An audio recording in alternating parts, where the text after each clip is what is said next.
Hi, Eric Lanask with TMC. We're here in New York City at Cloud Expo, and I'm talking with Open Data Center's Eric Levitt. Eric, thanks for joining me. Good to see you again. It's always great to talk with you. So, tell me some exciting activities for Open Data Centers. Why don't you bring us up to speed on those? Sure. We recently announced both our public and private cloud offerings, and those facilities start at $30 a month for single-core virtualized processors on the public cloud, and on the private cloud, it starts at about $50 a month. Those facilities are multi-data center and are available today for our clients. So, offering both public and private, I've been hearing a lot of questions surrounding kind of which way should I go? I need some cloud resources. I want to do some stuff in the cloud. Do I go public? Do I go private? The latest thing is, well, what's the deal with hybrid? Public cloud is going to be less expensive than a private cloud simply because you're not dedicating the hardware on the public cloud. Excuse me. However, if the clouds are developed in such a way that the software is ubiquitous between the public and private cloud, and that the security layer is in place, then it's not necessarily going to be a linear progression in terms of pricing. So should private cloud be more expensive than public? Yes, by definition it will be. Will it be that much more expensive? Probably not if it's architected correctly. In terms of the notion of do I need private cloud or public cloud, a lot of that revolves around security. We would hope that public clouds by definition should be very secure. And companies like Aladdin Systems are developing a lot for those both public and private clouds.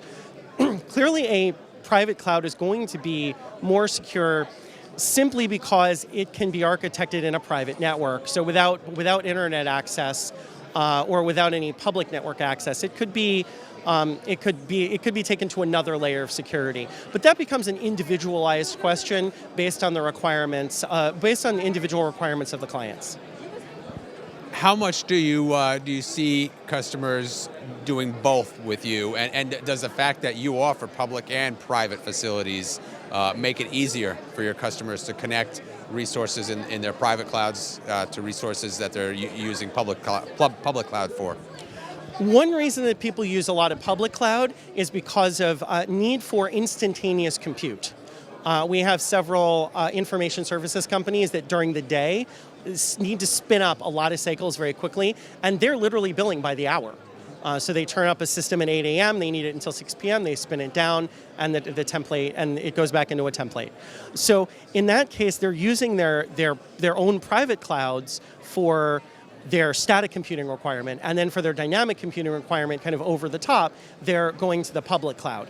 Another reason why you might use both, let's say, for example, you're a financial services firm, and you want to keep your core banking solution private, but you look at your front end, say your website, and you say, well, that's public anyway, so there's already a certain level of public network access and availability to that. So let's just host it on the public cloud because the security requirement just isn't quite there. So there's a very strong rationale, both from a perspective of cost savings as well as operational efficiency, to use both a hybrid of the public and the private offerings. So you alluded to it earlier, the notion of public cloud, the security requirements and security stability, I guess, within public cloud environments. Is how far away from that are we, or are we there at a security place where public clouds really can be trusted for those mission critical and very sensitive data? Well, I believe that the software is clearly there. Citrix, VMware, all have solutions where there's really no data leak within the hypervisors to the individual virtual machines. I think more of security always has to do with the operating environment. Has the operating environment caught up to the capability of software? Similar on the voice side to use of systems like Asterisk and fail to ban. Systems get hacked because of the inherent operational issues in running those systems or the failure of those operating components.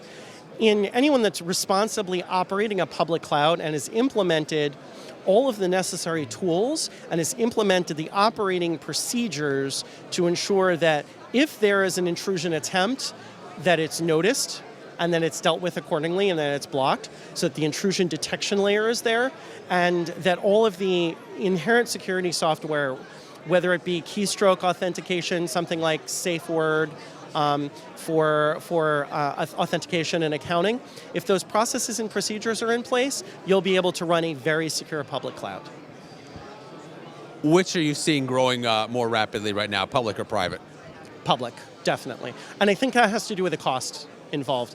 And also the fact that you have Amazon with AWS, you have Microsoft with offerings, Windstream, a lot of big players in the industry offering the public clouds.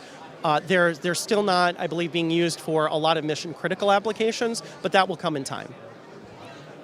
Do outages, as we've seen, or security issues that we've seen in some very, very public and large-scale instances, have an impact on how much businesses are willing to put into the public cloud? Absolutely.